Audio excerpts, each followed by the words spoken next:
Let's look at dividing two rational expressions. A rational expression, again, is just a fraction. So when we're dividing them, we're really dividing two fractions. And remember, when we divide fractions, what we do is flip and multiply. What I mean by that is we're going to take a division problem and we're going to change it into a multiplication problem. So 3/5 will now multiply the flip or the reciprocal of the second fraction. So we flip 12/7 and it becomes 7/12. Then the problem is now multiplication, which we can perform just like we've learned in previous videos. In this case, we generally want to simplify before we carry on. Remember, we can simplify common factors from numerator to denominator. 3 has a 3 in it, and so does 12. So if I take the 3 out of both of those, I can then use the remaining factors in my multiplication straight across. 1 times 7 is 7. 5 times 4 is 20, and I get my result. So 3/5 divided by 12/7 is equal to 7/20, and that's from changing the division into a multiplication and simplifying.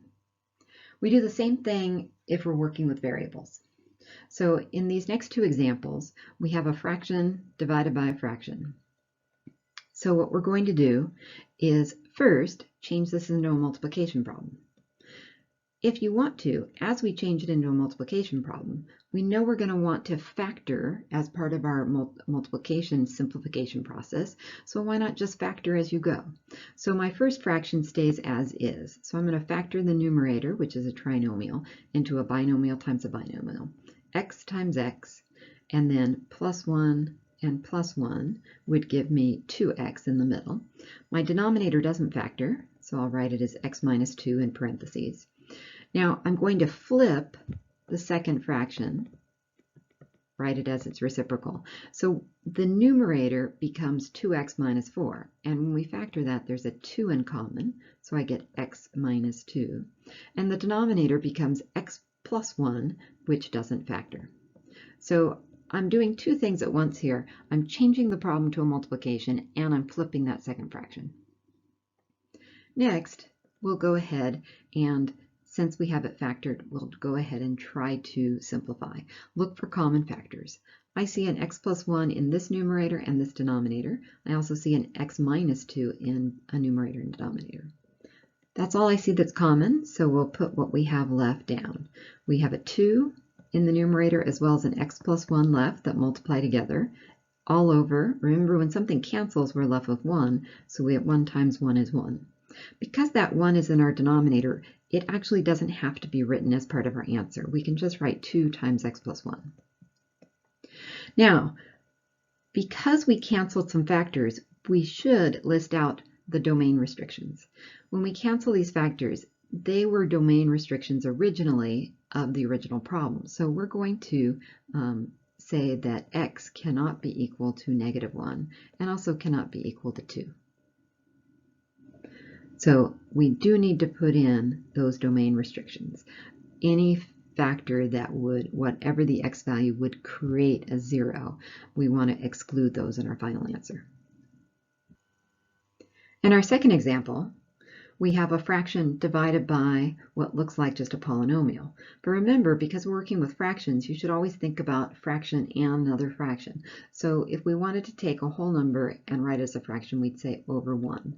So we can think about this as being a fraction as well, 7 minus 2y. So let's go ahead and flip and multiply.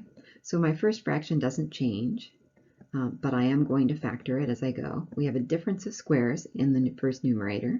So 2y plus 7 times 2y minus 7. And in my denominator, I have a trinomial, which I'll factor into the product of two binomials. 2y squared factors to 2y and y. You could either use the AC methods or trial and error here. I'm going to use trial and error.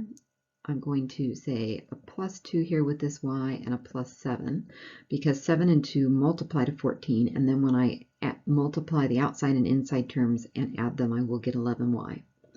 I'm going to multiply that by the flip of that second fraction. So 1 ends up on top, and then 7 minus 2y ends up in the bottom. Now notice that this is not in descending order, so I'm going to write it in descending order. And when we do that, we see that this part of the denominator starts with a negative. That's a hint to factor out a negative 1. So I'm going to rewrite the problem and factor out that negative 1. So my first fraction just rewritten. And then my second fraction is 1 over negative 1 times 2y minus 7. Watch your signs when you factor a negative. Now, let's look at what we have in common. We have 2y plus 7. I left off a parenthesis there, so I'll have to put it back in. Common in the first fraction, and we have 2y minus 7 that shows up in the first numerator and then the second denominator. What's left on the top is a 1, and on the bottom is negative 1 times y plus 2. Now that negative 1 could be left in the bottom like that, or many people would put it out front. And when you put it out front, you no longer need the parentheses in the denominator for y plus 2. Now think back to what we canceled here. We canceled two different factors. We canceled a factor that was 2y minus 7, and we canceled a factor that was 2y plus 7. What we have here are some restrictions on y. If we were to solve for y, 2y minus 7 equal to 0, we would see that y cannot be equal to 7 halves. If I change that to the plus 7, that would be negative 7 halves. So y cannot be equal to 7 halves or negative 7 halves for this simplification to have occurred. So don't forget, always show your domain restrictions as well as your final answer. Here are two more examples of dividing rational expressions. Remember, what we want to do is change any division to a multiplication of a reciprocal. So in this first problem, we're going to have 15r cubed t to the fourth over r plus 9t. Now, I didn't factor that. The denominator didn't have any squares in it. The numerator was a single term, so we'll factor those as we need. Now, we're going to multiply that by the flip, or the reciprocal, of the second fraction. Now, that denominator goes into the numerator, and it is a difference of squares. So I can say r plus 9t and r minus 9t, factoring the difference of squares by using the square roots. The numerator goes into the denominator, and we have 3r to the 8th t. Now, when we go to cancel common factors, we have r plus 9t in the numerator and denominator, so that's going to cancel. 15 and 3 have a 3 in common, so I can take a 3 out of the 15 and out of 3 itself. And then we have some interesting factors of r and t. What we want to do is be really careful here. There is 3 r's here, r times r times r, and we have r cubed. And r to the 8th, there's 8 of them. So all of these in the numerator will cancel, but when I cancel these with r to the 8th, I'm going to have r to the 5th left, because I'm going to have 5 left. Likewise, if I deal with the t's, there's a single t in this denominator, which is going to leave 1. And since there were 4 here, I'm going to leave left with t cubed. So there was a lot going on there. Let's be careful that we show everything that's left in the numerator.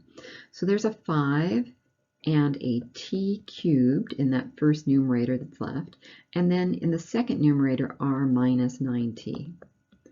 In the denominator, everything in the first denominator canceled. And then we have 1, r to the 5th, and a 1. So just r to the 5th in the end.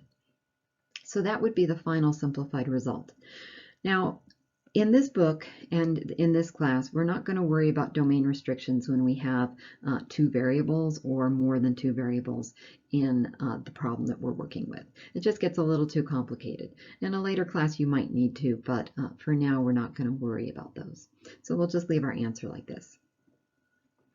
In the next problem, our division, instead of being shown with a division symbol, is being shown as a fraction bar, with a fraction bar. We have the fraction x over x minus 4 quantity squared over 16x over x squared minus 16. This fraction bar is actually just representing division. In fact, if you think about this division symbol you've been using for years, it's actually representing a fraction. The numerator is the dot on top, the denominator is the dot on the bottom, and then you have the overall fraction bar. So this problem is really saying x over x minus 4 squared divided by 16x over x squared minus 16. It's just a different way of writing it. So go ahead and let's work through the division by flipping and multiplying. Now my first fraction is really already factored for me.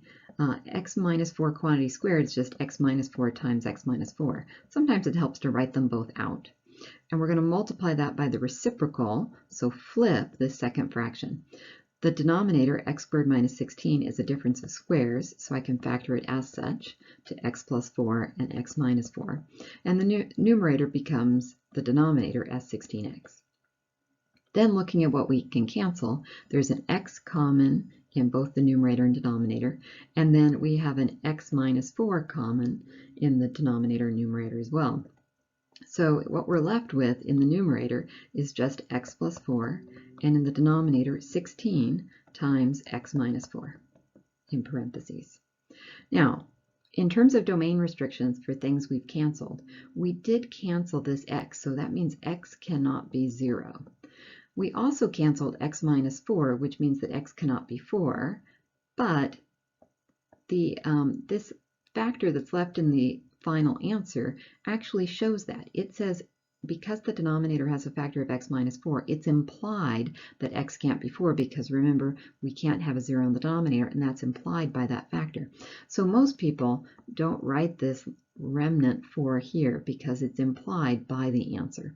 So technically, you're only required to say that x cannot be equal to 0 because that's the one cancellation that isn't obvious in your final result.